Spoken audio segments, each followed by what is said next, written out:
ସେଦିନ social media ଖେଳୁ ଖେଳୁ ଏମିତି ଏକ ଦୃଶ୍ୟ ଉପରେ ନଜର ପଡ଼ିଥିଲା, କିଛି କ୍ଷଣ ପାଇଁ ସେଇଠି ଅଟକି ଯାଇଥିଲି। ଆଉ ସେଇ ଦୃଶ୍ୟ ମୋତେ ଏଇ କେଇ ପଦ ଲେଖିବାକୁ ବାଧ୍ୟ କରିଥିଲା।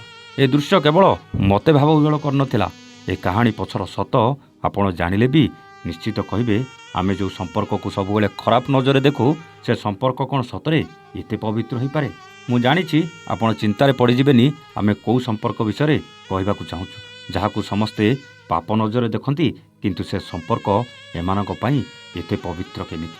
କେବଳ ଏମାନଙ୍କ ପାଇଁ ପବିତ୍ର ନୁହେଁ ଆଜ୍ଞା, ଏ ସମ୍ପର୍କ ଏମିତି ଏକ ସମ୍ପର୍କ ଯେଉଁ ସମ୍ପର୍କ ସବୁବେଳେ ପବିତ୍ର, କିନ୍ତୁ ଆମ ସମାଜର କିଛି ଖଳ ପ୍ରକୃତିର ଲୋକ ୟାକୁ ଅପବିତ୍ର କରିବାକୁ ସବୁବେଳେ ଚେଷ୍ଟା କରନ୍ତି।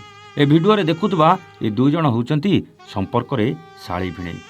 ଭଉଣୀର ବିବାହ ପରେ ବାପା ଆରପାରିକୁ ଚାଲିଯାଆନ୍ତି। ଏମାନଙ୍କର ଆଉ କେହି ଭାଇ ନଥିଲେ, ବାସ୍ ଏଇ ଦୁଇ ଭଉଣୀ ହିଁ ଥିଲେ।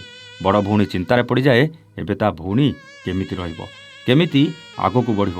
ହେଲେ ବାପା ଚାଲିଗଲା ପରେ ଏଇ ଭିଣେଇ ଯାହା କରେ, ସେ କଥା ଶୁଣିଲେ ଯେଉଁମାନେ ଶାଳୀ ଭିଣେଇ ସମ୍ପର୍କକୁ ନେଇ ମନ ଭିତରେ ଖରାପ ଭାବନା ରଖନ୍ତି, ହୁଏତ ସେମାନଙ୍କ ମନରୁ ସେ ଭାବନା ଦୂରେଇ ଯିବା ଆଜ୍ଞା। ଏ ଭିଣେଇ ତା ଶାଳୀକୁ ପାଖକୁ ଆଣେ, ଶାଳୀ ହିସାବରେ ନୁହେଁ, ବରଂ ଗୋଟେ ବଡ଼ ଭାଇ ହିସାବରେ। ଆଉ ସେଇ ବଡ଼ ଭାଇ ହେଇ କେବେ ତାକୁ ବାପାର ଅଭାବଟା ଅନୁଭବ କରିବାକୁ ଦିଏନି। ସବୁ ପ୍ରକାର ଯତ୍ନ ନିଏ, ପାଠ ପଢ଼ାଏ, ତାର ସବୁ ଅଳି ଅଝଟ ଆଉ ସବୁ ଇଚ୍ଛାକୁ ବି ପୂରଣ କରେ। ଆଉ ସବୁ ପରେ ତାକୁ ତା ଲକ୍ଷ୍ୟପଥରେ ପହଞ୍ଚିବାକୁ ଯାହା ଦରକାର ସେ ସବୁ କରେ। ଶେଷରେ ଏହି ଶାଳୀ ନିଜ ଲକ୍ଷ୍ୟସ୍ଥଳରେ ପହଞ୍ଚିଯାଏ। ଆଉ ଚାକିରି ପାଇବା ପରେ ପ୍ରଥମେ ନିଜ ବାପା ସମାନ ବଡ଼ ଭାଇ ବୋଲି ଭାବୁଥିବା ଭିଣେଇକୁ ଦେଖା କରୁ କରୁ ମୁଣ୍ଡରେ କାନ୍ଦ ରଖି ଜୋରରେ କାନ୍ଦିବାକୁ ଲାଗେ। ଏ ଦୃଶ୍ୟ ଦେଖି ସେଠି ଉପସ୍ଥିତ ଥିବା ସମସ୍ତେ ଆଶ୍ଚର୍ଯ୍ୟ ହୋଇଯାଆନ୍ତି। ଆଉ ପୁରା କାହାଣୀ ଯେତେବେଳେ ଜାଣନ୍ତି, ସମସ୍ତଙ୍କ ଆଖିରେ ଲୁହ ଆସିଯାଏ ଆଜ୍ଞା।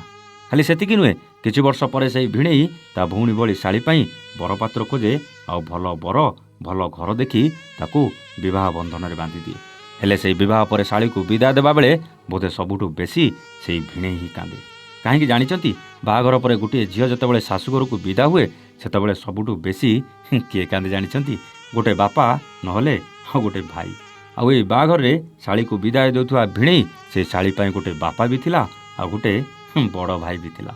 ଏ କାହାଣୀ କାହା ପାଇଁ କେମିତି ଥିଲା ମୁଁ କହିପାରିବିନି ଆଜ୍ଞା, କିନ୍ତୁ ଏ କାହାଣୀ ସମାଜ ପାଇଁ ଗୋଟେ ଉଦାହରଣ ଥିଲା ଆଜ୍ଞା।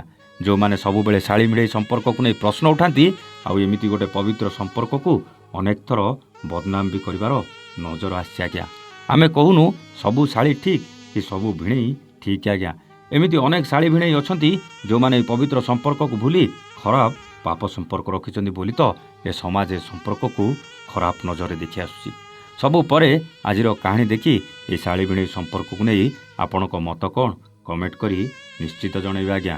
ରହୁଛୁ, ନମସ୍ତେ, ଜୟ ଜଗନ୍ନାଥ।